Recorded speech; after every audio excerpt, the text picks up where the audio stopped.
ವಿದ್ಯಾರ್ಥಿಗಳಿಗೆ KS classes ವತಿಯಿಂದ ಸ್ವಾಗತ ಸುಸ್ವಾಗತ.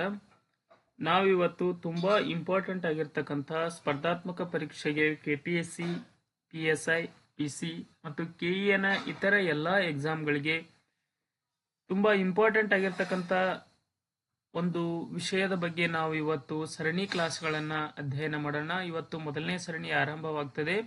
ಯಾವುದರ ಬಗ್ಗೆ ಅಂದ್ರೆ ದಿನಾಂಕ 29 ಅಂದ್ರೆ ಈ ದಿನ ಜನವರಿ 29ರಂದು ನಮ್ಮ ಕೇಂದ್ರ ಸರ್ಕಾರದ ಹಣಕಾಸು ಸಚಿವಾಲಯ ಏನ್ ಮಾಡಿದೆ ಅಂದ್ರೆ ಎಕನಾಮಿಕ್ ಸರ್ವೆ ಅಂದ್ರೆ ಆರ್ಥಿಕ ಸಮೀಕ್ಷೆಯನ್ನ ಬಿಡುಗಡೆ ಮಾಡಿದೆ. ಇದು 2025 ಮತ್ತು 26ನೇ ಸಾಲಿನ ಆರ್ಥಿಕ ಸಮೀಕ್ಷೆಯಾಗಿದೆ. ಯಾಕೆ 2025 ಅಂತಕ್ಕಂಥದ್ದು ಈ ವಿಷಯದಲ್ಲಿ ಬಂದಿದೆ ಅಂದ್ರೆ ನಮ್ಮ ದೇಶದ ಆರ್ಥಿಕ ವರ್ಷ ಅಂದ್ರೆ ಮಾರ್ಚ್ 31ಕ್ಕೆ ಎಂಡ್ ಆಗ್ತದೆ ಮತ್ತು ಏಪ್ರಿಲ್ 1ರಿಂದ ಅದು ಆರಂಭವಾಗ್ತದೆ. 2025 ಏಪ್ರಿಲ್ 1ರಿಂದ ಈ ವರ್ಷದ ಮಾರ್ಚ್ 31ರವರೆಗಿನ ದೇಶದ ಎಲ್ಲಾ ಆರ್ಥಿಕ ಚಟುವಟಿಕೆಗಳನ್ನ ಇದರಲ್ಲಿ ಒಳಗೊಂಡಿರ್ತಕ್ಕಂಥ ಒಂದು ಸಮೀಕ್ಷೆ ಇದಾಗಿದೆ. ನೀವು ತಿಳ್ಕೊಳ್ಬೇಕು, ಇದು ಒಂದು ಸಮೀಕ್ಷೆ, ಕೇವಲ ವಿತ್ ಡಾಟಾ ಇದರಲ್ಲಿ ಒದಗಿಸಲಾಗಿರುತ್ತೆ. ಏನೇನ್ ನಡೆದಿದೆ, GDP ಬೆಳವಣಿಗೆ ಎಷ್ಟಿದೆ, ಇನ್ಫ್ಲೇಷನ್ ಏನು, ಡಿಫ್ಲೇಷನ್ ಏನು, ಎಷ್ಟು ಪ್ರಮಾಣದಲ್ಲಿ ರಫ್ತಾಯ್ತು, ಎಷ್ಟು ಪ್ರಮಾಣದಲ್ಲಿ ಆಮದಾಯ್ತು, ಇದೆಲ್ಲ ವಿಷಯಗಳನ್ನ ನಾವು ಇದರಲ್ಲಿ ಚರ್ಚೆ ಮಾಡೋಣ.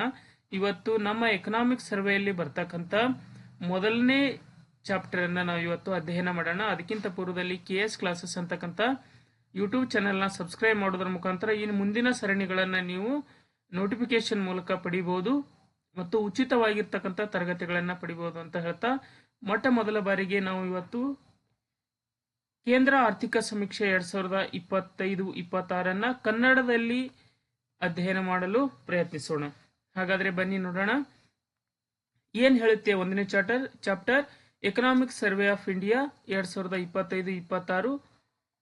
ಇದು ಮಿನಿಸ್ಟ್ರಿ ಆಫ್ ಫೈನಾನ್ಸ್ ಮಿನಿಸ್ಟ್ರಿ ಏನಿದೆ ನಮ್ಮಲ್ಲಿ, ಆ ಸಚಿವಾಲಯದಡಿ ಇದನ್ನ ಬಿಡುಗಡೆ ಮಾಡಲಾಗುತ್ತೆ. ಇದು ಯಾವಾಗಲೂ ಬಜೆಟ್ ಮುನ್ನಾ ದಿನ ಅಂದ್ರೆ ಫೆಬ್ರವರಿ 1ಕ್ಕೆ ನಾವು ನಮ್ಮ ದೇಶದ ಬಜೆಟ್ ಮಂಡನೆ ಆಗುತ್ತೆ. ಫೆಬ್ರವರಿ 1ನೇ ತಾರೀಕು. ಅದಕ್ಕಿಂತ 2-3 ದಿವಸ ಮೊದಲೇದಾಗಿ ಇದೇನಾಗುತ್ತೆ ಅಂದ್ರೆ ಆರ್ಥಿಕ ಸಮೀಕ್ಷೆ ನಮ್ಮ ಕೇಂದ್ರ ಸರ್ಕಾರದ finance department, ministry of finance ಇದನ್ನ ಬಿಡುಗಡೆ ಮಾಡುತ್ತೆ. ಹಾಗಾದ್ರೆ ಏನಿದೆ ನಮ್ಮ ಎಕನಾಮಿಕ್ ಸರ್ವೆಯಲ್ಲಿ ಇರ್ತಕ್ಕಂಥ ನಾವು ಒಂದನೇ ಚಾಪ್ಟರ್ ಅನ್ನ ಏನಿದೆ ಅನ್ನೋದನ್ನ ಅಧ್ಯಯನ ಮಾಡೋದಾದ್ರೆ state of the economy pushing the growth frontier ಅಂತ ಇದೆ. ನಮ್ಮ ದೇಶದ ಆರ್ಥಿಕ ಅಭಿವೃದ್ಧಿಯನ್ನ ಮುನ್ನಡೆಸ್ತಕ್ಕಂಥ ಪ್ರಮುಖ ವಿಚಾರಗಳು ಒಂದೇ ಚಾಪ್ಟರ್ ಅಲ್ಲಿ ಬರ್ತಾ ಇದೆ. State of economy pushing the growth frontier ಅಂದ್ರೆ GDP ಬೆಳವಣಿಗೆಯ ಮುನ್ಸೂಚನೆ ಏನಿದೆ, ನಮ್ಮ GDP ಗ್ರೋತ್ ಫಾರ್ಕಾಸ್ಟ್ ಅನ್ನೋದನ್ನ ನೋಡೋದಾದ್ರೆ ಜಾಗತಿಕ ಆರ್ಥಿಕತೆಯ ಸ್ಥಿರತೆಯ ದ್ವೀಪ ಅಂತ ಇದನ್ನ ಬಣ್ಣಿಸಲಾಗಿದೆ. ನೀವು ವರ್ಡ್ ಅನ್ನ ನೆನ್ಪಿಟ್ಕೊಳ್ಬೇಕು. ನೇರವಾಗಿ ನಿಮ್ಮ ಎಕ್ಸಾಮ್ ಅಲ್ಲಿ ಇದೇ ರೀತಿಯ ಈ ಕೊಟೇಶನ್ ಆಧಾರಿತವಾಗಿರ್ತಕ್ಕಂಥ ಪ್ರಶ್ನೆಗಳು ಬರುವ ಚಾನ್ಸಸ್ ತುಂಬಾ ಇರುತ್ತೆ. ಅದರಿಂದ ಇದನ್ನ ನೆನ್ಪಿಟ್ಕೊಳ್ಬೇಕು. Oasis of the macro stability ಅಂದ್ರೆ ಆರ್ಥಿಕ ಸ್ಥಿರತೆಯ ದ್ವೀಪ ಅಂತ ಕನ್ನಡದಲ್ಲಿ ನಾವು ಅದನ್ನ ಟ್ರಾನ್ಸ್ಲೇಟ್ ಮಾಡಬಹುದಾಗಿರುತ್ತೆ. ಹಾಗಾದ್ರೆ ಏನಿದೆ ಹೈಲೈಟ್ಸ್ ಅಂತ ನೋಡೋದಾದ್ರೆ ಮೊದಲನೇದಾಗಿ 2025-26 ಫೈನಾನ್ಷಿಯಲ್ ಇಯರ್ ದಲ್ಲಿ ಭಾರತದ ನೈಜ GDPಯ ಬೆಳವಣಿಗೆ 7.6% ಇರಬಹುದು ಅಂತ ಇದೆ ಅಂತ ಅಂದಾಜಿಸಲಾಗಿದೆ. ಭಾರತವನ್ನು ವಿಶ್ವದ ವೇಗವಾಗಿ ಬೆಳೆಯುತ್ತಿರುವ ದೊಡ್ಡ ಆರ್ಥಿಕತೆಯನ್ನಾಗಿ ಈ ಆರ್ಥಿಕ ವ್ಯವಸ್ಥೆ ಮಾಡಿದೆ. ಹಾಗಾದ್ರೆ 2026-27 ಅಂದ್ರೆ ಮುಂಬರುವ ಫೈನಾನ್ಷಿಯಲ್ ಇಯರ್ ಹಣಕಾಸು ವರ್ಷದಲ್ಲಿ GDPಯ ಬೆಳವಣಿಗೆ 6.8ರಿಂದ 7.2 ಇರಲಿದೆ ಅಂತಕ್ಕಂಥ ಅಂದಾಜನ್ನ ಈ ಆರ್ಥಿಕ ಸಮೀಕ್ಷೆಯಲ್ಲಿ ಹೇಳಲಾಗಿದೆ. ಹಾಗಾದ್ರೆ ಭಾರತದ ಸರಾಸರಿ ಬೆಳವಣಿಗೆಯ ಸಾಮರ್ಥ್ಯ 6.5ರಿಂದ 7ಕ್ಕೆ ಏರಿಸಲಾಗಿದೆ. ಹಾಗಾದ್ರೆ ಮುಂದೆ ವಲಯವಾರು ಸಾಧನೆಯನ್ನ ನಾವು ನೋಡುವುದಾದ್ರೆ ಸೆಕ್ಟರ್ ವೈಸ್ ಪರ್ಫಾರ್ಮೆನ್ಸ್ ಅನ್ನ ನೋಡುವುದಾದ್ರೆ ಪ್ರಮುಖವಾಗಿ ನಮ್ಮಲ್ಲಿ ನಿಮಗೆಲ್ಲ ಗೊತ್ತಿರುವಂತೆ 3 ವಲಯಗಳನ್ನಾಗಿ ನಮ್ಮ ಆರ್ಥಿಕತೆಯನ್ನ ವಿಂಗಡಿಸಿದ್ದೇವೆ. ಒಂದು ಸರ್ವಿಸ್ ಸೆಕ್ಟರ್, ಇಂಡಸ್ಟ್ರಿಯಲ್ ಸೆಕ್ಟರ್ ಮತ್ತು ಅಗ್ರಿಕಲ್ಚರ್ ಸೆಕ್ಟರ್ ಅಂತಕ್ಕಂಥದ್ದು.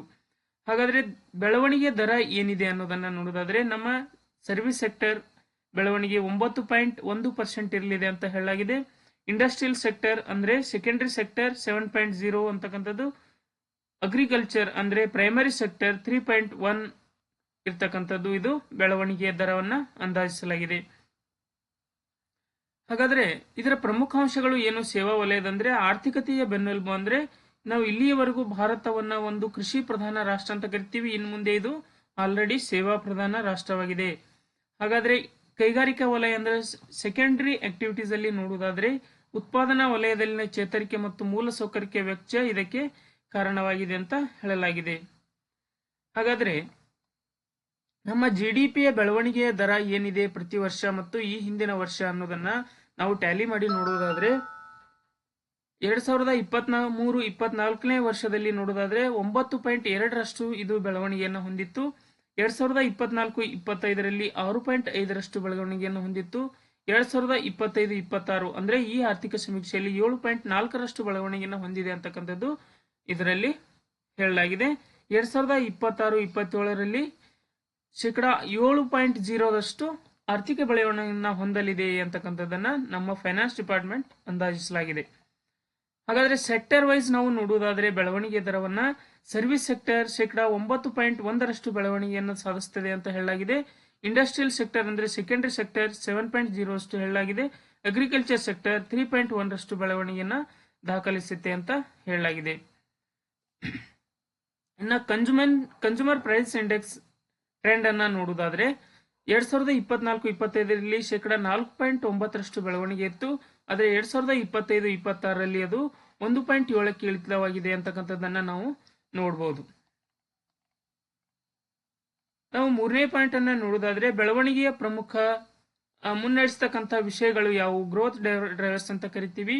ಒಂದನೇದು ಖಾಸಗಿಯ ಬಳಕೆ, ಪ್ರೈವೇಟ್ ಕನ್ಸಂಪ್ಷನ್ ಅಂತ ಕರಿತೀವಿ. ಇದು 61.5% 2012ರ ನಂತರ ಅತ್ಯುನ್ನತ ಮಟ್ಟದಲ್ಲಿ ಇದೆ ಅಂತ ಹೇಳಲಾಗಿದೆ. ಕಡಿಮೆ ಹಣದುಬ್ಬರ ಮತ್ತು ಸ್ಥಿರ ಉದ್ಯೋಗಕ್ಕೆ ಇದು ಕಾರಣ ಅಂತ ಹೇಳಲಾಗಿದೆ.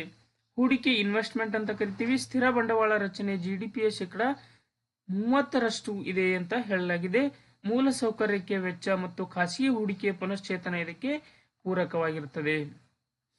ಇನ್ನು ಹಣದುಬ್ಬರ ಮತ್ತು ವಿತ್ತೀಯ ಸ್ಥಿರತೆ, ಇನ್ಫ್ಲೇಷನ್ ಅಂಡ್ ಫಿಸಿಕಲ್ ಸ್ಟೆಬಿಲಿಟಿ ಅನ್ನೋದನ್ನು ನೋಡುವುದಾದ್ರೆ ಹಣದುಬ್ಬರ ಅಂದ್ರೆ CPI ಚಿಲ್ಲರೆ ಹಣದುಬ್ಬರವು 17% ದಾಖಲೆ ಮಟ್ಟಕ್ಕೆ ಇಳಿಕೆಯಾಗಿದೆ. ಇದು ಕಳೆದ 11 ವರ್ಷಗಳಲ್ಲಿ ಅತಿ ಕಡಿಮೆ ಮಟ್ಟದಾಗಿದೆ. ಇದನ್ನ ನೀವೆಲ್ಲರೂ ನೆನಪಿಟ್ಕೊಳ್ಬೇಕು. ವಿತ್ತೀಯ ಕೊರತೆ ಫಿಸಿಕಲ್ ಡೆಫಿಸಿಟ್ ಎಷ್ಟಿದೆ 2025-26ರಲ್ಲಿ ಅಂದ್ರೆ 4.4% ಇಳಿಸುವ ಗುರಿಯನ್ನ ಹೊಂದಲಾಗಿದೆ. ಇನ್ನು ವಿದೇಶಿ ವಿನಿಮಯ ಮೀಸಲನ್ನ ನೋಡುವುದಾದ್ರೆ ಸುಮಾರು 701.4 ಬಿಲಿಯನ್ ತಲುಪಿದ್ದು 11 ತಿಂಗಳ ಆಮದು ಸಾಮರ್ಥ್ಯವನ್ನು ಇದು ಹೊಂದಲಾಗಿದೆ. ಇನ್ನು ಆರೆಂಜ್ ಎಕನಾಮಿ ಪರಿಕಲ್ಪನೆ ಒಂದು ಹೊಸದಾಗಿ ಈ ವರ್ಷ ನೀಡಲಾಗಿದೆ. ಇದು ಭಾರಿ ಸೃಜನಶೀಲ ವಲಯಕ್ಕೆ ಹೆಚ್ಚಿನ ಆದ್ಯತೆಯನ್ನ ನೀಡಿದೆ. ಇದು ಮಾಧ್ಯಮ, ಕಲೆ, ಪ್ರವಾಸೋದ್ಯಮ, ಸಂಗೀತ ಕಚೇರಿಗಳಂತಹ ವಲಯಗಳನ್ನ ಒಳಗೊಂಡಿರ್ತಕ್ಕಂಥದ್ದು. ನಗರೀಕರಣ ಮತ್ತು ಯುವ ಜನತೆಗೆ ಉದ್ಯೋಗ ನೀಡುವಲ್ಲಿ ಇದು ಪ್ರಮುಖ ಪಾತ್ರವನ್ನ ವಹಿಸಲಾಗಿದೆ ಅಂತ ಹೇಳಲಾಗಿದೆ. ಇನ್ನು ಗ್ಲೋಬಲ್ ಚಾಲೆಂಜಸ್ ಏನಿದೆ, ಭಾರತದ ಬೆಳವಣಿಗೆ ಅಡ್ಡಿಯಾಗತಕ್ಕಂಥ ಜಾಗತಿಕ ಅಂಶಗಳು ಯಾವುವು ಅನ್ನೋದನ್ನ ಉಲ್ಲೇಖ ಮಾಡಲಾಗಿದೆ. ಒಂದನೇದು ಭೂ ರಾಜಕೀಯ ಉದ್ವಿಗ್ನತೆ ಅಂತ ಕೊಟ್ಟಿದ್ದಾರೆ. ಅಂದ್ರೆ ಅಂತಾರಾಷ್ಟ್ರೀಯ ಸಂಘರ್ಷಗಳು ಪೂರೈಕೆ ಸರಪಳಿಯ ಮೇಲೆ ಹೆಚ್ಚು ಪರಿಣಾಮವನ್ನು ಬೀರಬಹುದು ಅಂತ ಹೇಳಲಾಗಿದೆ. ಇನ್ನು ಕಾರ್ಬನ್ ತೆರಿಗೆ, ಯುರೋಪ್ ಒಕ್ಕೂಟ ವಿಧಿಸಿರುವ ಪರಿಸರ ತೆರಿಗೆಗಳು ಭಾರತ ಉಕ್ಕು ಮತ್ತು ಸಿಮೆಂಟ್ ರಫ್ತಿನ ಮೇಲೆ ಪ್ರಭಾವ ಬೀರಬಹುದು ಅಂತಕ್ಕಂಥದ್ದು ಈ ಸರ್ವೆಯಲ್ಲಿ ಹೇಳಿರ್ತಕ್ಕಂಥ ಪ್ರಮುಖ ವಿಷಯ. ಇನ್ನು ಮುಂದಿನ 2ನೇ ಚಾಪ್ಟರ್ ಅಲ್ಲಿ ಬರ್ತಕ್ಕಂಥ ವಿಶೇಷವಾಗಿರ್ತಕ್ಕಂಥ ಮಾಹಿತಿಗಳನ್ನ ನಾವು ಮುಂದಿನ ತರಗತಿಯಲ್ಲಿ ನೋಡೋಣ. KS ಕ್ಲಾಸಸ್ ಅಂತಕ್ಕಂಥ ಯೂಟ್ಯೂಬ್ ಚಾನಲ್ ನ ಸಬ್ಸ್ಕ್ರೈಬ್ ಮಾಡೋದ್ರ ಮುಖಾಂತರ ನೀವು ಮುಂದಿನ ಸರಣಿ ತರಗತಿಗಳನ್ನ ವೀಕ್ಷಿಸಬಹುದು ಅಂತ ಹೇಳ್ತಾ ಧನ್ಯವಾದಗಳು.